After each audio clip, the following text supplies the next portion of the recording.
வணக்கம். நான் டாக்டர் புருதவன். இன்று பக்கவாத நோயாளிகளுக்கு மசாஜ் செய்ய வேண்டுமா, வேண்டாமா? அப்படி செய்தால் எப்படி செய்ய வேண்டும் என்பதை பற்றி பேசுவோம். பக்கவாதத்தில் மசாஜ் செய்வது குறித்து பல குழப்பங்கள் உள்ளன. சில மருத்துவர்கள் மசாஜ் செய்யவே கூடாது என்கிறார்கள். இதனால் உங்கள் கை, கால்கள் பாதிக்கப்படும். ஆனால் சில இடங்களில் மசாஜ் செய்ய வேண்டும் என்று சொல்லப்படுகிறது. இரண்டுமே சரிதான் என்பதை நான் முதலில் சொல்ல விரும்புகிறேன். நாம் மசாஜை சரியான முறையில் செய்யாமல், பலமாகவோ அல்லது அதிக அழுத்தம் கொடுத்தோ செய்தால் தசைகள் பாதிக்கப்படும், தசைகளில் இறுக்கம் ஏற்படும், மேலும் கை, கால்கள் நிரந்தரமாக பாதிக்கப்படும்.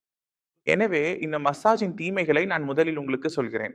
ஆனால் நோயாளிக்கு வலி இருந்தால், அந்த வலியிலிருந்து நிவாரணம் கிடைக்க வேண்டும் என்றால், நோயாளியின் தசை இறுக்கத்தை குறைக்க வேண்டும் என்றால், அங்கு மசாஜ் மிகச் சிறப்பாக செயல்படும். எனவே நீங்கள் கவனிக்க வேண்டிய மிக முக்கியமான விஷயம் என்னவென்றால், மசாஜ் செய்வதற்கான சரியான முறையை நீங்கள் அறிந்திருக்க வேண்டும். எனவே நீங்க மசாஜ் செய்யும் போதெல்லாம் கைகள மென்மையா பயன்படுத்த வேண்டும் என்பதை நினைவில் கொள்ளுங்கள். நீங்க அழுத்தக்கூடாது, கீழ் நோக்கி அழுத்தம் கொடுக்கக்கூடாது. விரல்களாலோ, குச்சியாலோ அல்லது உருளையாலோ செய்யக்கூடாது. மென்மையான கைகளால் மசாஜ் செய்ய வேண்டும். மேலும் எந்த திசையில் செய்ய வேண்டும்? உங்கள் ரோமங்களை பாருங்கள். கைகளிலும், கால்களிலும் ரோமங்கள் இருக்கும் அல்லவா? அவற்றிற்கு எதிர் திசையில் செய்ய வேண்டும். உங்கள் கை உங்கள் உடலின் உட்புறத்தை நோக்கி, அதாவது இதயத்தை நோக்கி வர வேண்டும். அது ஏன் வர வேண்டும் என்பதையும் நாம் புரிந்து கொள்ள முயற்சிப்போம். இப்போ உங்க கைய பாருங்க. இதுல நீல நிற கோடுகள் தெரியும். இவற்றை நாம் நரம்புகள் என்கிறோம். இவை நரம்புகள். நரம்பின் வேலை என்னவென்றால், உடலின் பாகங்களிலிருந்து இரத்தத்தை இதயத்துக்கு எடுத்துச் செல்வது. அங்கு அது மீண்டும் ஆக்ஸிஜனை பெற்று வெளியே செல்ல முடியும். நுரையீரலுக்கு சென்று அங்கிருந்து ஆக்ஸிஜனை பெற்று மற்ற உறுப்புகளுக்கு செல்லும். எனவே இந்த இரத்தம், இவற்றில் உள்ள இரத்தம் நமது இதயத்தை நோக்கி உட்புறமாக செல்கிறது. இரத்தம் செல்லும் திசைக்கு எதிராக நான் கையை அசைத்தால் அதன் ஓட்டத்தில் பாதிப்பு ஏற்படும். எனவே நாம் நமது நரம்புகளில் உள்ள இரத்த ஓட்டத்தை எளிதாக்க வேண்டும். அது இதயத்தை நோக்கி செல்லும் திசையில் நாம் அசைக்க வேண்டும். எனவே எப்போதும் கைகளை உட்புறமாக மசாஜ் செய்ய வேண்டும். எதை செய்தாலும், கால்களுக்கு செய்தாலும் மேல் நோக்கி செய்ய வேண்டும். கீழ் நோக்கி மசாஜ் செய்யக்கூடாது. இதனால் இரத்த ஓட்டம் சீராக தொடங்கும். இரண்டாவதாக, நாம் மசாஜ் செய்யும் போதெல்லாம் எதையாவது தேய்க்கும் போது அங்கு வெப்பம் உருவாவதை நாம் பார்க்கிறோம் இல்லையா? இப்போ இந்த வெப்பம் தசைகளில் மிகச் சிறந்த தாக்கத்தை ஏற்படுத்துகிறது. நாம் பிசியோதெரபி செய்ய செல்லும்போது கூட, அங்கு வெப்பத்தை வழங்கும் பல்வேறு இயந்திரங்கள் இருப்பதை நீங்கள் பார்த்திருப்பீர்கள். எனவே நாம் தசைகளுக்கு வெப்பத்தை கொடுக்கும்போது, தசைகள் விரிவடைந்து தளர்வடைகின்றன. அதே இடத்தில் நாம் குளிர்ச்சியான எதையாவது வைத்தால், தசைகள் விறைப்பாகிவிடும்.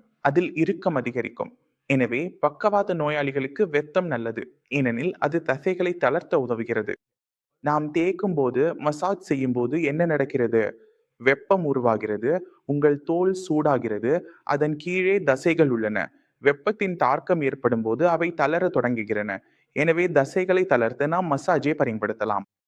இப்போது நாம் வெப்பத்தை மட்டுமே கொடுக்க வேண்டும் என்றால், உங்கள் மனதில் ஏதேனும் சந்தேகம் இருந்தால், நாம் வெப்பத்தை மட்டுமே கொடுக்க வேண்டும் என்றால், நாம் ஏன் மசாஜ் செய்ய வேண்டும்? முற்றிலும் சரி. நாம் என்ன செய்ய முடியும்? சந்தையில் கிடைக்கும் சாதாரண ஹீட்டிங் பேட்கள், ஜெல் பேட்கள், பலரது வீடுகளிலும் கூட கிடைக்கும். மசாஜ் மூலம் கிடைக்கும் அதே பலனை நாம் அவற்றின் மூலமும் பெறலாம். இப்போது நாம் என்ன செய்வோம்? ஜெல் பேட் எடுத்து அதை அப்ளை செய்வோம். இப்போ வானிலை மாறிவிட்டது. முன்பு குளிர்ச்சியாக இருந்தபோது இது மிகவும் பயனுள்ளதாக இருந்தது. நன்றாக வேலை செய்தது. ஆனா, இப்போது வானிலை மாற்றத்தால் கோடையில் இதை செய்வதில் நமக்கு சிரமம் ஏற்படலாம். அதனால்தான் கோடை காலத்தில் மசாஜ் மிகவும் உதவியாக இருக்கும்.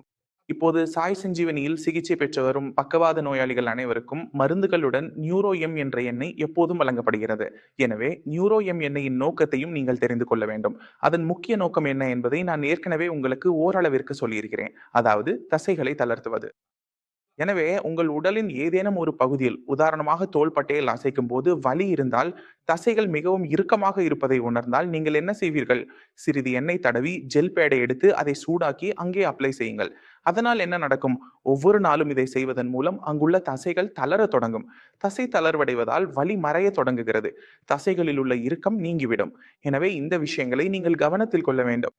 எனவே இந்த வீடியோவின் மூலம் மசாஜ் செய்வது எப்படி என்பதை நீங்கள் புரிந்து கொண்டிருப்பீர்கள் என்று நம்புகிறேன். இருப்பினும் உங்கள் மனதில் ஏதேனும் சந்தேகம் இருந்தால், நீங்கள் ஏதாவது கேட்க விரும்பினால், எங்கள் மருத்துவர்கள் இருக்கிறார்கள். அவர்களிடம் பேசுங்கள். இந்த நோயை எதிர்த்து போராட அவர்கள் உங்களுக்கு முழுமையாக உதவுவார்கள். ஆனால் செல்வதற்கு முன், நோயாளிகள் வந்து குணமடைந்தவர்களின் சான்றுகளை, அவர்களின் வீடியோக்களை நீங்கள் கண்டிப்பாக பார்க்க வேண்டும் என்று நான் விரும்புகிறேன்.